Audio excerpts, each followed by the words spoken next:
Hello, welcome Hello. ma'am to Shubham Thakur Live. And Yeah. first of all, hello audience.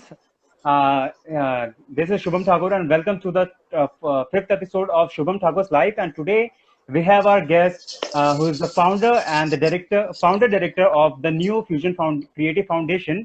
So here I welcome Dr. Anubhuti Bhatnagar. Welcome ma'am. Thank you so much, Mr. Shubham, for inviting me for such a wonderful session. Looking forward for Yeah. the session now. Yeah, so ma'am, like I watched your page and the on Instagram, and saw the video as well.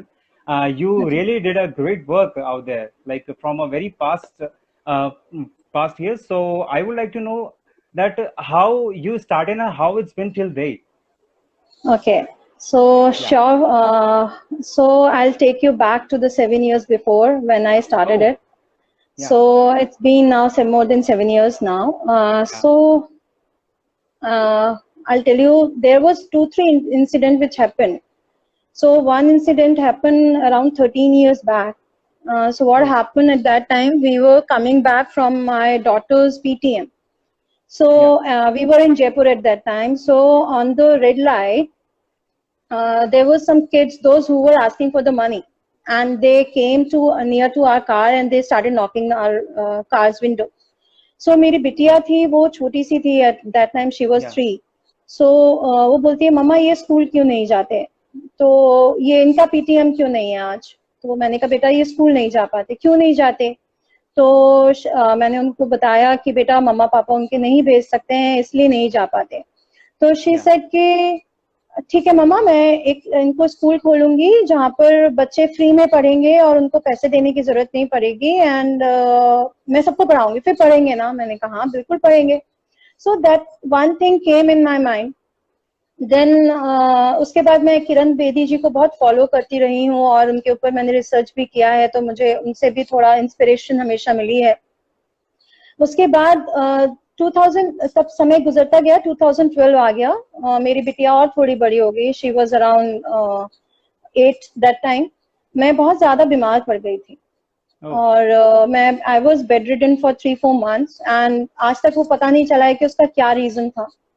I went through with the surgeries and everything, लेकिन कुछ भी पता नहीं चला उसका. तो उस समय कुछ अंदर से एक अवेकनिंग हुई कि I have to do something.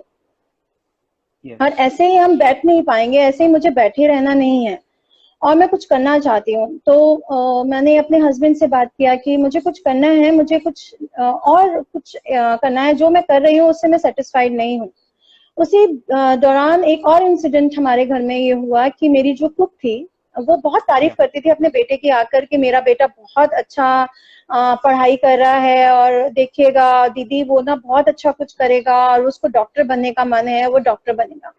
One yeah, day she was literally crying and she told me कि दीदी मेरे बेटे ने पढ़ाई छोड़ दी और वो पढ़ना ही नहीं चाह रहा है और वो इतना अच्छे से पढ़ रहा था. तो मुझे भी बहुत ताज्जुब हुआ. मैंने उसको बोला कि तू तो हमेशा उसकी इतनी तारीफ करती थी, अचानक क्या हुआ. तो वो बोली कि पता नहीं दीदी, अभी वो बोलता है कि मुझे पढ़ना ही नहीं है, कि मेरा पढ़ने में मन ही नहीं लगता. मैंने कहा ऐसा कैसे हो सकता है कि पढ़ने में मन नहीं लगता, अचानक से क्या हुआ ऐसा. तो yeah, मैंने कहा चल अभी ठीक है, मुझे थोड़ा सा ठीक होने दे फिर मैं बात करती हूँ. मैं देखती हूँ मैं क्या कर सकती हूँ, क्योंकि मैं सोशियोलॉजी में शुभम मैं पीएचडी हूँ और मैं एमए हूँ, तो हमने बहुत सर्वेस करना सीखा है. तो yes, मैंने सोचा कि एक बार मैं सर्वे करूँ आखिर कि क्या रीजन है क्यों बच्चे पढ़ाई छोड़ देते हैं. तो जब हमने सर्वे किया, क्योंकि हमारा एक मेंटेलिटी ये रहती है कि मम्मी पापा नहीं पढ़ाना चाहते, ये रहती है कि फाइनेंशियल प्रॉब्लम्स हैं इस वजह से yeah, बच्चे नहीं पढ़ पाते. लेकिन जब मैंने सर्वे किया ना, तो लिटरली हम एक कहावत भी है ना, जब दूसरे के जूते में पैर रख के देखो तो आपको पता चलता है प्रॉब्लम क्या है. yes, तो वही yes, उस समय वही चीज हुई कि जब मैंने उनके हिसाब से सोचा देखा, तो मुझे पता चला कि खाली फाइनेंशियल प्रॉब्लम्स नहीं है. माँ बाप भी yes, पढ़ाना चाहते हैं, लेकिन स्कूल्स का जिस तरह से एजुकेशनल सिस्टम है हमारा, कि बच्चा बस स्कूल आए और चैप्टर्स पढ़ा दिए, उनको रटा दिया, भेज दिया, जिस तरह से डिमोटिवेशन होता है, जिस तरह से पेरेंट टीचर्स जो हैं उनसे बात करते हैं, करियर गाइडेंस कोई नहीं है उनके पास, कोई एंटरटेनमेंट का उनके पास साधन नहीं है, कोई एक्स्ट्रा करिकुलर एक्टिविटीज उनके पास नहीं है. तो उस वजह से वो पढ़ना ही नहीं चाहते, क्योंकि उनको लगता है कि हमारे लिए पढ़ाई क्या है, हमारा कोई पैशन अटैच नहीं है इससे, हमें कुछ पता ही नहीं है, कि हमारे कुछ टीचर्स बता ही नहीं रहे हैं कि हमें आगे जाके करना क्या है। क्योंकि ज्यादातर अगर आप जब बात करेंगे ना बच्चों से, तो आप ये पाएंगे कि बच्चे या तो इंजीनियर बनना चाहता है या डॉक्टर बनना चाहता है, लेकिन उनको कोई गाइडेंस नहीं मिलती, और फिर वो लोग अपने सपनों को कहीं खो देते हैं, और फिर उनको लगता है कि नहीं मैं काम करना शुरू कर देता हूँ, और उनके लिए उस समय वो 5,000 10,000 कमाना ही सब कुछ हो जाता है। तो मैं पेंटर हूँ, और मैं हमेशा बच्चों के साथ उस समय, उससे पहले से पेंटिंग की क्लासेस लेती आई थी। टाइम्स एनआई में मैंने as a art consultant job किया था, तो मैंने सोचा कि क्यों ना मैं बच्चों के साथ कुछ क्रिएटिव करना शुरू करूं, तो मैंने क्ले मॉडलिंग की क्लासेस लेनी शुरू करी स्कूल्स में, जिसमें वो बच्चे जाते थे। So that way new fusion start हुआ। फिर मुझे लगा इसको एक नाम देना चाहिए, फिर हमने नाम दिया। फिर सबसे पहले हमने एक फ्री समर कैंप शुरू किया वहां पर, जो कि 2 महीने का समर कैंप था। तो जिस स्कूल में हमने किया था, उनकी बात मुझे आज भी याद आती है। उन्होंने उस समय भी मुझसे ये बात कही थी कि अनुभूति 15-20 बच्चे होंगे, क्योंकि ज्यादातर बच्चे अपने नानी नाना के यहाँ चले जाते हैं समर्स में, और वो लोग रुकेंगे नहीं। तो मैंने कहा ठीक है मैम, हम 15-20 के साथ काम करेंगे, आपको बस रजिस्ट्रेशन करवा दीजिए। तो उन्होंने कहा ठीक है। तो हमने एक रजिस्ट्रेशन फॉर्म लिया, हमने कुछ पैम्फलेट्स इधर उधर डिस्ट्रीब्यूट करे, और हमारे पास 110 रजिस्ट्रेशन थे उस समय। और 2 महीने तक वो 110 बच्चा हमारे पास बना रहा। और फिर हमने एक 2 दिन का इवेंट जयपुर में किया, और वो बहुत सक्सेसफुल इवेंट रहा। और जिस तरह से पेरेंट्स इमोशनल हुए, और मैं जिस तरह से इमोशनल बच्चों का परफॉर्मेंस देखकर हुई, और पेरेंट्स ने जिस तरह से मुझसे बात की कि हम सोच नहीं सकते थे कि हमारे बच्चे इतने बड़े स्टेज पर आके काम कर पाएंगे, आप प्लीज उनका साथ मत छोड़िएगा। तो उस दिन मुझे ये चीज हुआ कि नहीं, मुझे अब इन बच्चों के साथ रेगुलर काम करना होगा, खाली समर कैंप या बार बार एक दिन जाकर एक क्लास करने से कुछ नहीं होगा। तो इन बिटवीन मैंने जो समर कैंप का टाइम था, मैंने एनजीओ रजिस्टर कराया, और सारी जो पेपर वर्क होता है वो कंप्लीट करा, ओपन अकाउंट ओपन किया, इंस्टाग्राम तो तब था नहीं, फेसबुक पर मैंने पेज स्टार्ट किया। So this all way it started, and अभी तक चल रहा है, और इंशाल्लाह आगे भी चलता रहेगा। या ma'am, I wish you for the very best. Ma'am, ये जो आपने एनजीओ जो स्टार्ट किया था, ये कौन से साल की बात होगी? मैंने 2013 में स्टार्ट किया था, जब मैंने स्कूल्स में जाना शुरू किया। Okay, so ma'am, from starting you are into something like you are always ready to help someone or appreciate any talent or something. Yes, so हमारा जो मॉडल है, वो हमारा मॉडल ही इस रूप में काम करता है कि हम बच्चों को पढ़ने के लिए नहीं बुलाते। Okay. हम बच्चों को परफॉर्मिंग एंड विजुअल आर्ट की ट्रेनिंग के लिए बुलाते हैं, और फिर बच्चों को धीरे धीरे हम काउंसिल करते हैं कि वो पढ़ें।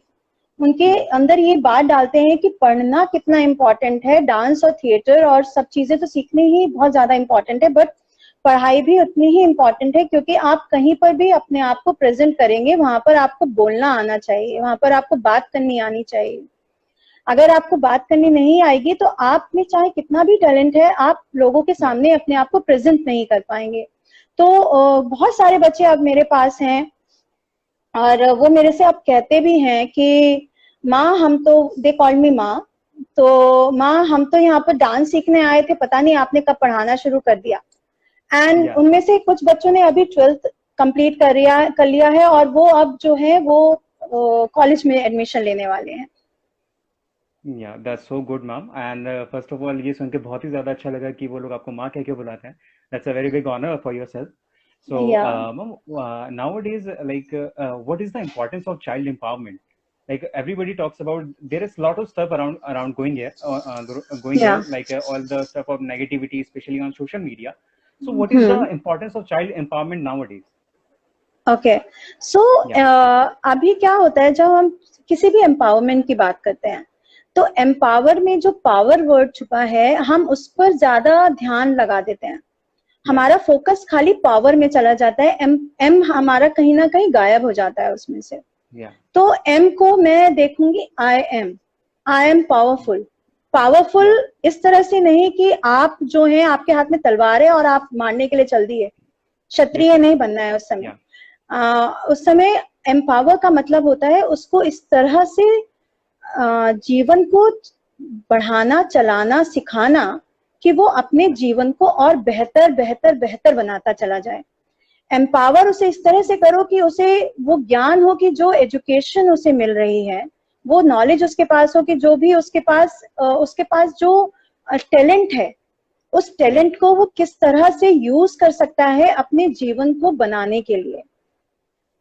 तो हम जब चाइल्ड एम्पावरमेंट की बात करते हैं, तो अगर मैं बॉयज की बात करूं, तो क्योंकि हमने कहीं ना कहीं हम सेक्स में उनको डिवाइड कर देते हैं, और जेंडर बायस तो हमारा भारत बहुत ज्यादा ही है, बल्कि और भी देश हैं, लेकिन भारत में बहुत ज्यादा देखा जाता है कि जेंडर बायस एक है एटीट्यूड सबका। तो जब मेल और फीमेल की बात आती है, तो मेल को जब हम एम्पावर करने की बात करते हैं, तो उसको पावर से जोड़ देते हैं कि ये इसके पास सत्ता है और ये कुछ भी कर सकता है। तो वो एम्पावरमेंट नहीं हुआ, वो उसको गलत ढंग से पावर देना हो गया। और जब हम गर्ल्स की बात करते हैं, तो हम उसकी एम्पावर की बात इस तरह से, जैसे आजकल वो विचार दौड़ रहे हैं सब जगह कि एम्पावर गर्ल्स को, एम्पावरमेंट या विमेन एम्पावरमेंट, तो हमें उनको आरक्षण देना चाहिए, हमें उनका साथ देना चाहिए। साथ देना नहीं, उनको कंधे पे उनका हाथ नहीं रखना है, उनको अपने सामने लाकर खड़ा करना है। तो एम्पावर करना बहुत ज्यादा जरूरी है, लेकिन एम्पावर के अर्थ को समझाकर एम्पावर करना जरूरी है, और बहुत ज्यादा जरूरी है। अगर हम बच्चों को एम्पावर नहीं कर सकते हैं, तो हम शायद फिर हम बच्चों को एक अच्छा भविष्य नहीं दे सकते हैं, और हम भारत को एक अच्छे भारत में तब्दीली नहीं कर सकते। Yeah, the only motive is to create a better lifestyle for those kids. Right. So उनको इस तरह से एजुकेशन देना कि वो अच्छे से एजुकेशन ले, उनको जिस फील्ड में इंटरेस्ट है, उनको जो पैशन है, उसको उस एजुकेशन के साथ अलाइन करना, जिससे वो पीसफुली उसको चला पाए, और उनको हर क्षेत्र की नॉलेज देना कि आपके लिए क्या सही है, क्या गलत है। उंगली पकड़कर चलाना नहीं, उनको सक्षम बनाना कि वो खुद चल सके। Yeah. So, ma'am, at the teenager especially, they are in the state of mind that they didn't know that what is right and what is wrong. So, how do you work on the talent management for especially for those kids, who is associated with your NGO? Right. So बच्चे मेरे पास आते हैं, बच्चे सीखना शुरू करते हैं। पहले मैं बच्चों को समझना शुरू करती हूँ। तो आप भी अभी उस एज से निकल कर आए हैं, मैं भी कुछ सालों पहले उस एज से निकली हूँ कि इस एज में बच्चे का दोस्त बनना बहुत जरूरी है। पहले आप दोस्त बने बच्चे का, फिर उसको सिखाना और समझाना शुरू करें, क्योंकि दोस्त बनके क्या होता है, हम उनके बराबर में आके खड़े हो जाते हैं, और जब उनके बराबर में आके खड़े हो जाते हैं, तो उनको समझना हमारे लिए इजी हो जाता है।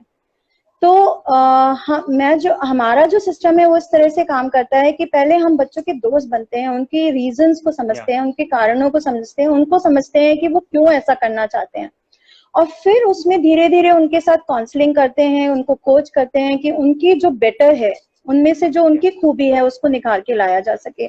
अब मान लीजिए किसी बच्चे ने, मैं आपको एक एग्जांपल दूं कि अगर कोई बच्चा डॉक्टर बनना चाहता है, लेकिन उसके पास 11th में मेडिकल है ही नहीं, और उसका सपना है कि उसको डॉक्टर बनना है, तो ऐसी स्थिति में हम उसको ये दिखाते हैं कि तुम्हारे पास और भी टैलेंट हैं,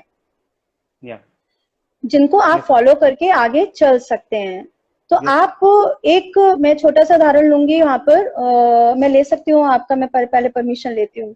Yeah, I'm sure, for sure. Okay, so हमारे यहाँ एक बच्चा है, नाम भी ले लेती हूँ उसका, आशीष। आशीष को डॉक्टर बनना था, और उसने 11th में, लेकिन उसके पास साइंस नहीं थी, और उसके पास जो था खाली उस ह्यूमैनिटीज से वो काम कर रहा था।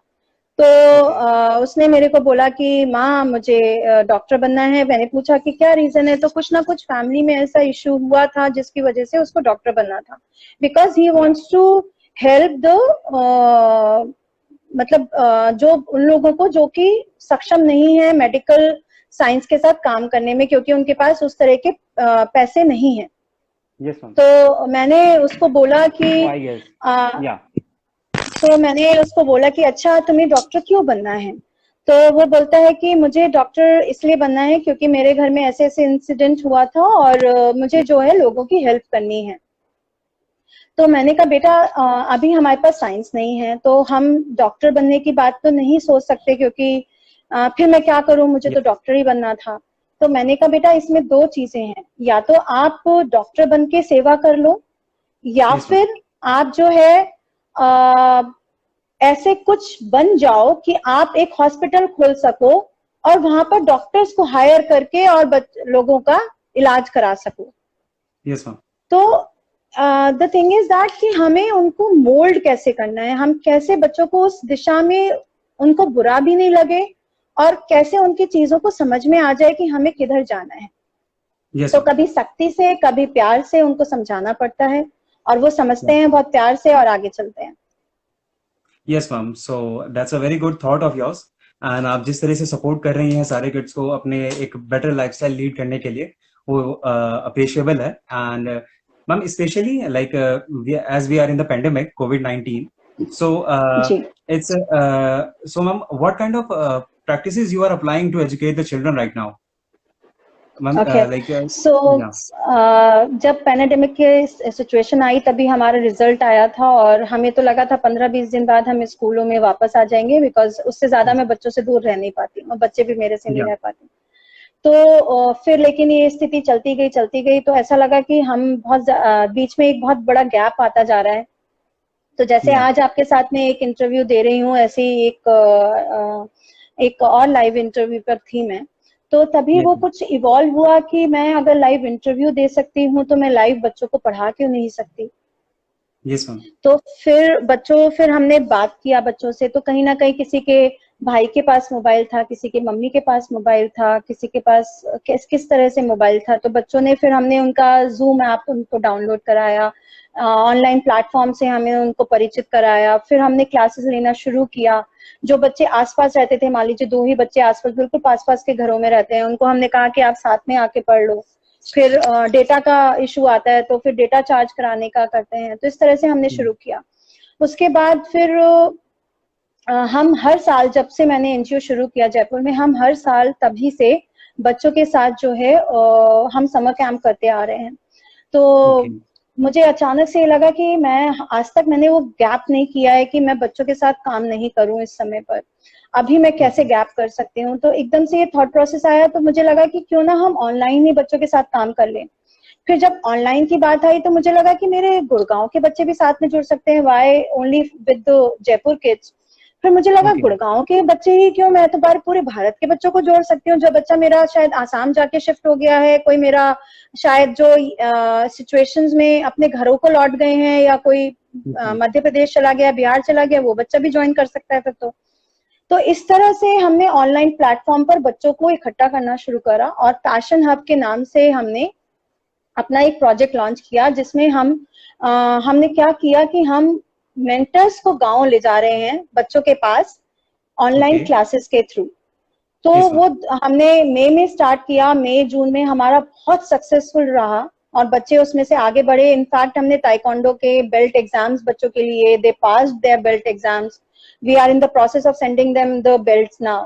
तो हमने अब सेकेंड उसका बैच शुरू किया है विद मोर 400 किड्स। तो इनफैक्ट शुभम जी, अभी मैं जो हूँ पिछले 3 साल में 800 और बच्चों के साथ काम कर पा रही हूँ ऑनलाइन, जिनके पास मैं पहुंच ही नहीं सकती थी। और अभी बहुत मजा आ रहा है जब उनके साथ काम कर रहे हैं। कोई कन्नड़ा बोलता है, कोई उड़िया बोलता है। In fact I am learning different languages. मैं गूगल पर Yeah. चेक करती हूँ, मैं बच्चों को बोलती हूँ कि मुझे बताओ कि इसको क्या बोलते हैं। सो एक अलग माहौल है। Yes ma'am. सो ये अभी जो मैम ये पेंडेमिक चल रहा है तो मोस्टली सारी चीजें ऑनलाइन होनी शुरू हो गई है। और जी छोटी सी छोटी चीजें जो है वो हम लोग ऑनलाइन कर रहे हैं, तो आई थिंक आप इसको अपॉर्चुनिटी की तरह देख रही थी। दैट्स वाई आप ज्यादा से ज्यादा लोगों को रीच कर पाई। सो ये एक चीज पेंडेमिक में बहुत अच्छी हुई कि जूम कॉल की तरह या फिर ऐसे और भी हमारे पास ऐप्स हैं जिससे हम लोग कनेक्ट राइट। हो सकते हैं और कहीं भी हो सकते हैं। So ma'am, what are your future plans for your NGO? Like आप इसको कहाँ तक देख रही हो, कहाँ तक ले जाने का सोचा आपने? मेरा था कि मेरा हर स्टेट में एक न्यू फ्यूजन का ब्रांच हो और जितने भी बच्चे हैं मैं उनको एक ऐसा माहौल दे पाऊँ। मैं टीनेजर्स के साथ काम करती हूँ, ज्यादातर एडोलेसेंट्स के साथ मैं काम करती हूँ, उनकी एनर्जी मुझे बहुत एम्पावर करती है। तो मेरा था कि मैं ज्यादा से ज्यादा बच्चों, मतलब सारे स्टेट्स में हम लोग काम कर पाए और सारे स्टेट में एक एक सेंटर बच्चों को दे पाऊं, लेकिन उतना फंड्स, उतना टीम बड़ा आना बहुत मुश्किल था। तो एक पैंडेमिक ने मुझे एक वो भी इस सिचुएशन ने दिया है, पैंडेमिक ने, कि मैं अभी हम लोग जो है न्यू फ्यूजन के द्वारा 20 स्टेट्स में करीब काम कर पा रहे हैं। कुछ और स्टेट्स हमारे रह गए हैं जहाँ पर हमें पहुंचना है। तो अभी वही फ्यूचर प्लान है कि इस ऑनलाइन क्लासेस पैशन हब के थ्रू हम कैसे उनके पैशन को उनके प्रोफेशन से लिंक करें, कैसे वो अगले 2 साल में, हमने इस तरह से कोर्स डेवलप कर रहे हैं हम लोग कि अगले 2 साल में वो लोग जो हैं वो इतने सक्षम बन जाएं, जो कि 18 साल का बच्चा है या 16 साल का बच्चा है, कि वो जब इतना सक्षम हो जाए अगले 2 साल में उन क्लासेस से कि वो वहां पर खुद के सेंटर्स ओपन कर सके, वहां पर सिखा सके, या फिर जो भी एनजीओज हैं वहां पर, जिन एनजीओज के साथ बच्चे एसोसिएटेड हैं, हम करीब अभी 40 एनजीओज के साथ काम कर रहे हैं, तो उन जो 40 एनजीओज हैं उनके बच्चों को हम इस तरह से एम्पावर कर सके कि वो इन आर्ट फॉर्म्स को या वो जो भी स्किल सीख रहे हैं वहां पर वो और बच्चों के साथ काम कर सके। और फिर देखेंगे हम कि किस तरह से उनके साथ हम उनको लगातार ट्रेन करते जाएं और चीजों में ट्रेन करते जाएं, जिससे वो और सक्षम होते चले जाएं और उनको शहरों की तरफ ना भागना पड़े, उनको गाँव में ही सारी सुविधाएं मिल जाए। Yes ma'am. So ma'am, basically the problem is कि अभी इंडिया में देखा जाए तो जितने भी मेजर सिटीज है वहां पे, जितने भी स्मार्ट सिटीज है वहां पे बहुत सारी फैसिलिटीज अवेलेबल है, but in the rural area वहां पे इतना वहां पे नेट की प्रॉब्लम होती है, इलेक्ट्रिसिटी का प्रॉब्लम होता है, और बहुत सारी ऐसी प्रॉब्लम फेस करनी पड़ती है वहाँ के जो यूथ है, वहाँ के जो बच्चे हैं और जितने भी लोग हैं। सो उन सब से कनेक्ट करने के लिए that's very good point of yours कि आपने जो पेंडेमिक में लोगों को जूम कॉल के थ्रू कनेक्ट करने का कोशिश किया। सो वो एक जो स्टेप है ये काफी लोगों को matter, and the work you are doing ma'am is so different and so unique and I really appreciate your work. So ma'am, like अभी इतना कोई भी children empowerment पे बात करता नहीं है, so I would like to request you to say something to the audience about raising child empowerment, awareness about it. So child empowerment बहुत ज़्यादा इम्पोर्टेंट है और हमें बहुत ज़्यादा बात करनी चाहिए, क्योंकि हमें ऐसा लगता है कि अभी तो बच्चा छोटा है, कर लेगा, अभी बड़ा होगा तो कर लेगा, सीख लेगा, लेकिन या फिर हम बॉयज के साथ डिफरेंट तरीके से एम्पावर करना शुरू कर देते हैं, गर्ल्स को हम दूसरे ढंग से पावरलेस करना शुरू कर देते हैं या गलत ढंग से एम्पावर करना शुरू कर देते हैं दोनों तरफ से। तो एम्पावर करने का मतलब है हमें उन दोनों को सेम स्थिति में लाकर खड़ा करना है।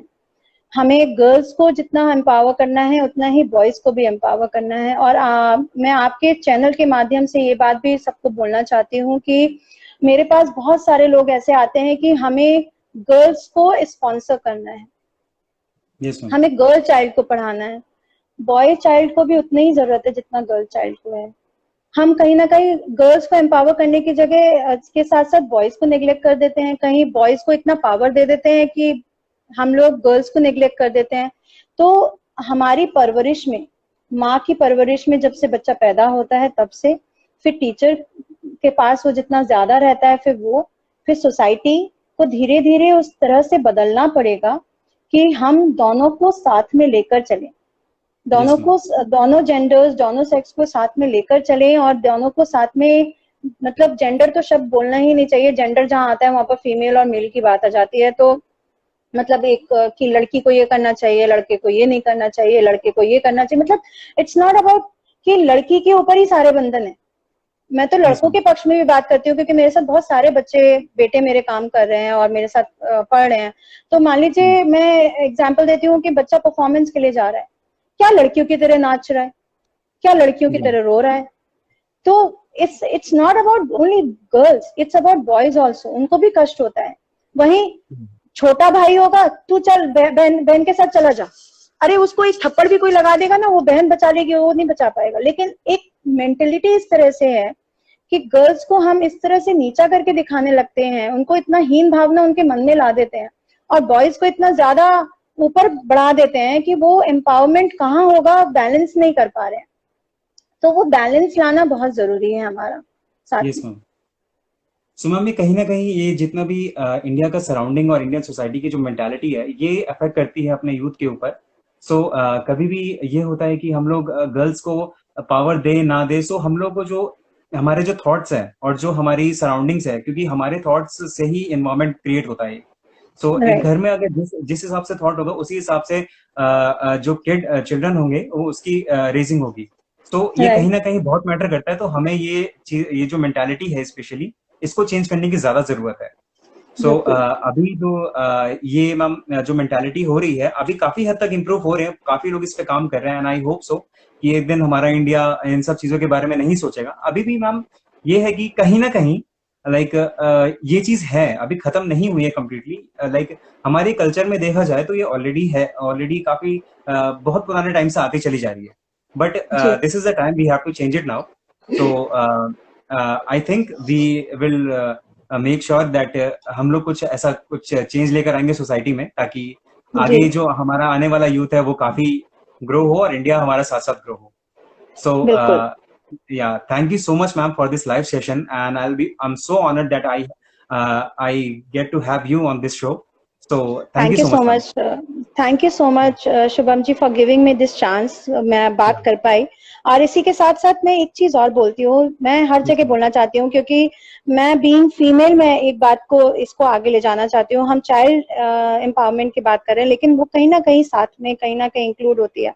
तो मैं आपकी Yeah, परमिशन के साथ एक बात और मैसेज देना चाहती हूँ उन मम्मियों के yeah, ma'am. लिए Yeah, कि जो मम्मियाँ ये सोच लेती है ना कि नहीं अभी तो हमें बच्चों को रेज करना है, हमें बच्चों को पढ़ाना है, और फिर अच्छी खासी पढ़ी लिखी मम्मियाँ जो कि बहुत अच्छा करती आ रही हैं, yeah, अपने स्कूल्स में कॉलेज में टॉप किया है, फिर वो शादी हो जाती है, बच्चों को पढ़ा रही हैं, बेटी को पढ़ाने के लिए बेटी को ट्यूशन ले जाना है, बेटी को कोचिंग ले जानी है, बेटे को कोचिंग ले जानी है, बेटी के पीछे पीछे उसको एक क्लास करानी है, वो भाग रही हैं। ठीक है, yeah. उन्होंने अपना Yes, करियर खत्म कर दिया, तो वो अपनी बेटी को या बेटे को क्या बोल रही हैं कि तुम्हें शादी yes, के बाद अपनी बीवी को ये कराना है, या फिर तुम्हें तुम्हारी शादी हो जाएगी तो तुम्हें अपने बच्चे को लेके जाना होगा, फिर क्यों दौड़ रहे हैं उनके पीछे। yes, ma'am. तो महिलाओं को कहीं ना कहीं खुद भी सशक्त होना पड़ेगा। मैं विमेन एम्पावरमेंट की यहाँ पर चाइल्ड एम्पावरमेंट के साथ बात करती हूँ, क्योंकि अगर विमेन एम्पावर नहीं होंगी और वो उस तरह से नहीं करेंगी तो वो एम्पावरमेंट वो अपने बच्चों में भी नहीं डाल पाएंगी। Yes, ma'am. तो उनको अपने करियर को छोड़ने की जरूरत नहीं है, उनको गिल्ट कॉन्शियस में आने की जरूरत नहीं है। उनको बच्चे को ये बताना है कि तुम्हें मैंने जिस तरह से पाला है, तुम्हारी मम्मी काम करती आ रही है, तुम्हें भी अपनी वाइफ को वही चांस देना होगा, या तुम्हारी जब शादी हो जाएगी तो तुम्हें अपने घर को अपने हस्बैंड के साथ मिलकर चलाना है, उसी के साथ साथ आपको बाहर जाकर भी सारे काम करने हैं। तो Yes, मैटरनिटी ma'am. लीव लें, जो भी लेना है लें, लेकिन प्लीज अपनी जॉब्स ना छोड़ें, क्योंकि मैंने अपनी बहुत सारी फ्रेंड्स को इस तरह से देखा है कि जब उनके बच्चे कॉलेज में चले जाते हैं तो कॉलेज में जाने के बाद वो अब टीचिंग की जॉब ढूंढ रही हैं या अपना कुछ हॉबी ढूंढ रही हैं। तो वो ऐसा ना करें, क्योंकि वो कहीं ना कहीं गलत इंफॉर्मेशन अपने बच्चे को दे रही हैं। हम चाइल्ड को एम्पावर नहीं कर रहे, हम Yes, चाइल्ड को ma'am. डिमोटिवेट कर रहे हैं उस तरह से। ये ज्यादा है हमारी सोसाइटी में। सो अभी इसी के साथ ये चीज मैम काफी कहीं ना कहीं परवरिश करने में बच्चों की हमारी जो मॉम्स है वो ये चीजें भूल जाती है। Like my mother was also a teacher back then when I was 7 year old, but after that she somehow stopped teaching, and फिर उसके बाद वो हाउसवाइफ ही बन के रह गई। सो ये वाला भी जो मैम ये पॉइंट है ये आपने जो रखा, मैं लाइक लिटरली इसको फील कर सकता हूँ। So you inspired a lot to everyone, and ma'am आपकी जितने भी बातें थी वो बहुत ही ज्यादा कुछ सिखा के चली गई। लाइक इतना तो मैंने कभी भी इन सब चीजों को डीपली सोचा नहीं। तो thank you so much ma'am. Thank you so much Shubham, thank you so thank you much so much for ma'am. Bringing me here, और मैं अपने व्यूज सबके सामने रख पाई, लोगों तक पहुंचा पाई, शायद कुछ समझ में लोगों के आए, कोई बीज शायद उनके जहन में एक मैंने शायद बो पाई मैं, तो वो अंकुरित हो जाएगा तो बहुत अच्छा होगा। Yes ma'am, sure, for sure. Thank you so much ma'am, and I am so honoured to have you on my show. Thank you so much looking Shubham, thank you. Yeah ma'am, and अभी future में जो आपके NGO के लिए मैं बहुत बहुत सारी शुभकामनाएं हैं मेरी तरफ से कि आपका एनजीओ जो है वो और अच्छा चले, और जिस तरह से आप बच्चों के लिए एक बेटर लाइफस्टाइल क्रिएट करने की कोशिश कर रही हैं वो कामयाब हो। सारे आपके जितने भी जो प्रैक्टिसेस आप करती हैं और जितने भी आप टैलेंट मैनेजमेंट वगैरह वगैरह सब जितने भी मैम आपके यूट्यूब चैनल पे मैंने देखा था, जो आपका न्यू फ्यूजन का यूट्यूब चैनल है, उस पे Kathak, taekwondo, dance and all आप बहुत अच्छा काम कर रही है मैम। एंड आई होप कि आप इसी तरह से ये काम करते रहें और काफी बच्चों की लाइफ वगैरह चेंज कर सकें, सो दैट हमारा जो आने वाला यूथ है वो काफी अच्छा ग्रो करे और इंडिया हमारा one of the top countries में बने। Thank you Okay. So much, thank Thank you you so much. आमीन, Thank you. Thank Thank you, bye.